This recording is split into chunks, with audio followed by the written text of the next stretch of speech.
त्याचबरोबर शाहू महाराजांचे कपडे, त्याचबरोबर विविध वापरातील वस्तू, बसण्याच्या खुर्च्या, इतर वस्तू ठेवण्यात आलेल्या आहे. न्यू पॅलेसला शाहू पॅलेस या नावाने सुद्धा ओळखले जाते.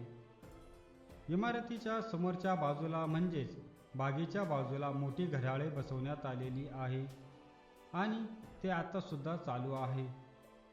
तसेच ज्या ठिकाणी घड्याळ बसवण्यात आलेले आहे तो भाग उंच बांधला आहे, कारण लांबून सुद्धा घड्याळामध्ये किती वाजले आहे ते समजून येण्यासाठी तो भाग उंच बांधण्यात आलेला आहे. पॅलेसच्या बाजूलाच पर्यटकांसाठी स्वच्छतागृह बांधण्यात आलेलं आहे आणि ह्या स्वच्छतागृहाकडे जाताना आजूबाजूला सुंदर झाडे लावण्यात आलेली आहे. ही इमारत युरोपियन आणि भारतीय वास्तुशास्त्राचे मिश्रण असलेली ही एक वास्तुशिल्पकलेचा उत्कृष्ट नमुना मानला जातो.